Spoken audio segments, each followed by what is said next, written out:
Hi, this is Holly from Champaign School of Music, here with another frequently asked question for your Friday. We often get the question from parents, how do I get my child to practice? I don't want this to be a fight. Now, this often occurs after the child's gotten through the first several months of enthusiasm and excitement for this new instrument that they've taken on, and practicing gets a little bit challenging. And it's especially important during this time that we help pull them through this period so that they can become lifelong learners and lovers of music, just like many of us who have stuck through it.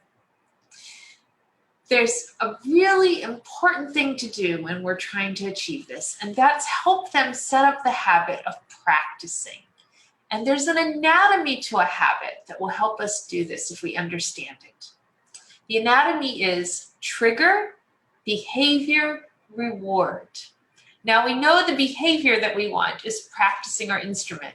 And we know from research that the more we do something that is rewarding, the more our brains say, do it, do it, do it. And it becomes a grooved habit for us. So all we need to do, of course, is figure out the trigger and the reward. So what we find often works for many of our students as a trigger is passing by their instrument and just sitting down and practicing for 5 or 10 minutes. Another well-loved one is to listen to the music that they're going to be playing on the drive home from school, and then when they get home, practicing it. Some other options might be after they finish their homework, before they go to bed, right after they get home from school. My trigger as a student was as soon as my dad gets home and starts eating, I started practicing. That didn't always go over so well, but it lasted for several years, and here we are. Probably even more important than the trigger is the reward. How do we make it rewarding for our student?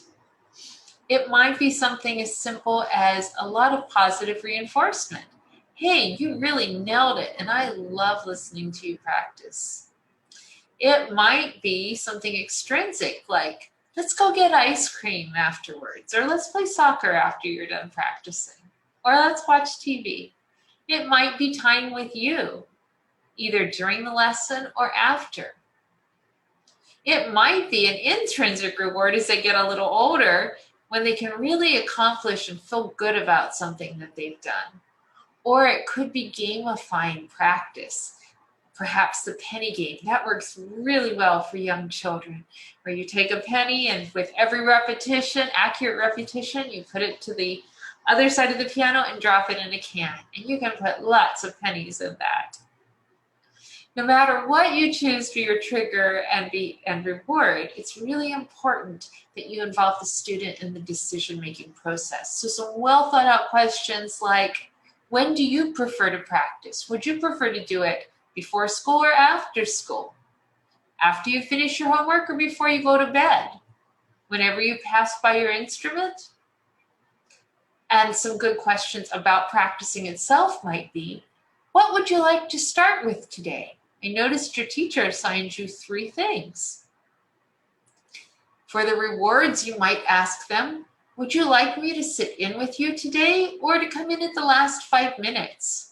Would you like to go get ice cream or play soccer afterwards? Would you like to play a game while you're practicing? These are all great ways to involve them in the decision-making process so they can really own what they're doing. Here at Champaign School of Music, we partner with our students and our parents to help gently groove enthusiastic practice habits that will help them turn into lifelong learners and lovers of music. If you have additional questions about how to get your child to practice, or would like to learn more about taking piano, voice, guitar, violin, or drum lessons, give us a call at 217-359-0541 or contact us via email champainschoolofmusic@gmail.com. That's it for your Frequently Asked Question Friday. I'm Holly for Champaign School of Music. Have a great weekend, everyone.